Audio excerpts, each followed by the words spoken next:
Merci beaucoup. Et très rapidement, nous allons enchaîner avec Monsieur Madana Kane, qui représente ici les acteurs politiques.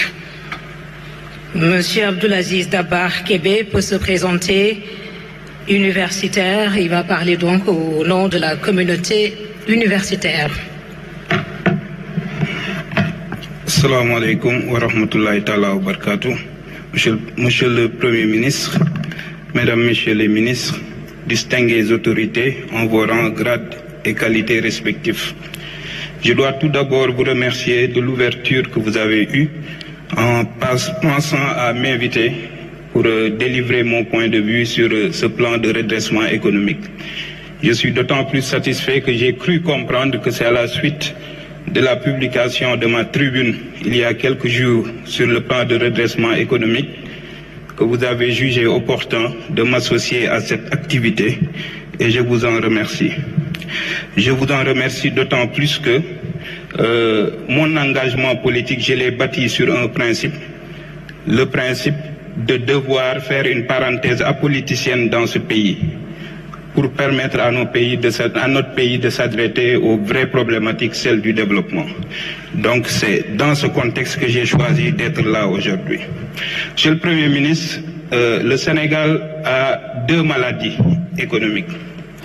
On peut considérer qu'il a une insuffisance rénale ou une hypertension artificielle, parce que vous nous avez parlé du surendettement. On sait tous que l'hypertension artérielle provient souvent du stress et souvent parce qu'on n'a pas su mobiliser assez de ressources ou rationaliser nos dépenses, nous avons été obligés d'emprunter et finalement cette maladie-là nous a rattrapés et continue de nous poursuivre. Alors mon problème est que on a cette maladie chronique, mais on a également un cancer que nous n'arrivons pas à soigner. Ce cancer, c'est le cancer des équations économiques que nous n'arrivons pas à régler dans ce pays. En vous ayant écouté, j'ai une question à vous poser, Monsieur le Premier ministre. Êtes-vous venu nous présenter un plan de redressement économique et financier ou êtes-vous venu nous présenter un plan de redressement financier? Je le dis parce que vous avez évoqué le fait que vous n'avez pas eu à revisiter le PREF de 1979. Le plan de redressement économique et financier de 1979 a abouti au plan d'ajustement structurel que nous avons connu. Et nous vivions quasiment la même situation que nous vivons aujourd'hui. Donc il était opportun, à mon avis, de revisiter ce plan de redressement économique pour comprendre ce qui n'avait pas marché et essayer de ne pas reproduire les erreurs cette fois-ci. Qu'est-ce qui n'avait pas marché dans le plan de redressement économique et financier de 1979 ? C'est le fait que justement nous ne sommes pas parvenus à régler ces problématiques économiques. En vous ayant écouté, je n'ai pas eu de réponse sur un certain nombre de questions. Pourquoi l'agriculture, qui est un moteur de croissance dans votre agenda de transformation, n'a pas fonctionné depuis la nuit des temps? Pourquoi nous traînons encore le problème du chômage et de l'emploi? Pourquoi nos populations restent confrontées à un problème de pouvoir d'achat? Pourquoi notre secteur privé national préfère investir dans l'immobilier plutôt que dans l'économie productive? Pourquoi la croissance économique ne s'accompagne presque jamais d'une réduction du niveau de pauvreté économique? C'est à ces questions que le plan de 1979 n'avait pas répondu et ça nous a poussé à arriver au plan d'ajustement structurel. Merci. En vous ayant écouté, j'ai eu le sentiment que vous nous avez présenté un plan de redressement financier, puisque vous vous êtes focalisé sur les aspects de mobilisation de ressources pour refaire décoller l'économie. Merci beaucoup, Monsieur Madame. Je vous remercie. Merci beaucoup.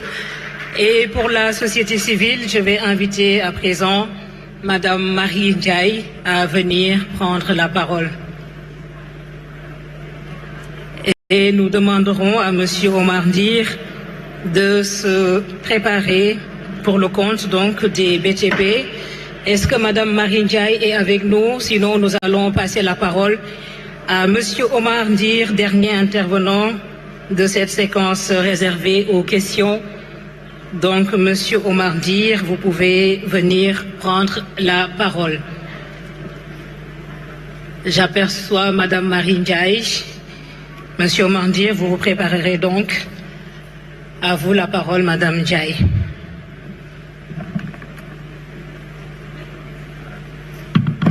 Merci beaucoup. C'est Mabdia Ndiaye Sobel.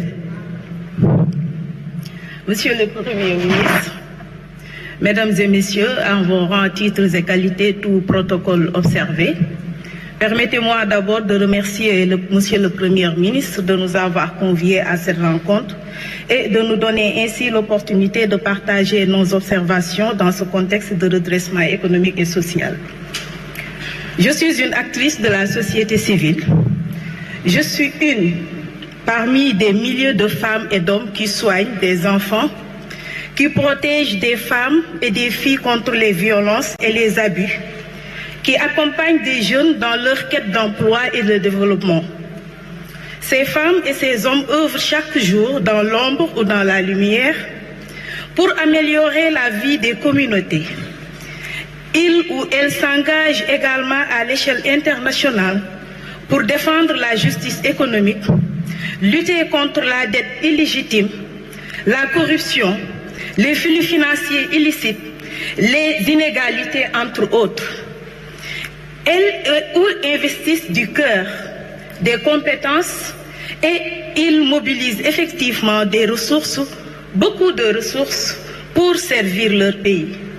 Au Sénégal, selon l'annuaire du ministère de l'Intérieur, 659 ONG et plus de 32 000 associations interviennent dans les secteurs du développement. Le rapport annuel citoyen de la contribution de la société civile dans les politiques publiques réalisées dans le cadre du PASC 1 par la plateforme des acteurs non étatiques a estimé l'investissement des ONG à près de 194 milliards, générant ainsi 14 000 emplois directs, et ceci n'est qu'un échantillon d'organisations cartographiées. Donc, Monsieur le Premier ministre, à la lumière de ces données, impliquer la société civile dans un processus aussi crucial que le redressement économique et social de notre pays est un atout stratégique. D'autant plus que l'expertise qu'elle mobilise est souvent mise à disposition à titre gracieux au service de la nation. Aujourd'hui, nous tendons une main bienveillante, Monsieur le Premier ministre, à notre gouvernement. Nous saluons vos efforts et votre engagement pour sortir notre pays de la crise. Mais dans le même élan, nous lançons un appel fort dans la sauvegarde et la protection de l'espace civique. Et dans cette dynamique, Monsieur le Premier ministre, nous vous demandons solennellement de reconnaître pleinement le rôle des femmes, piliers silencieux et puissants de notre société. Elles sont au cœur des luttes sociales, économiques et communautaires. Elles sont partout, mais encore trop peu invisibles là où se prennent les décisions. Il est essentiel de préserver les acquis en matière de participation féminine, car, comme on le dit dans notre plateforme nationale des femmes, c'est l'agneau bok. Donc, Monsieur le Premier ministre, nous vous remercions et vous souhaitons un bon succès dans votre élan. Et vous demandons comment, en tant que citoyen à part entière, on peut vous accompagner sans réserve dans votre démarche pour le bien de notre pays. Je vous remercie. Merci beaucoup, Madame Marie Ndiaye de la société civile. Avant donc de fermer la marche, nous allons inviter Professeur Abdelaziz Kébé à venir prendre la parole au nom de la communauté universitaire. Et M. Omar Dir pourra se préparer pour la dernière intervention de ce matin.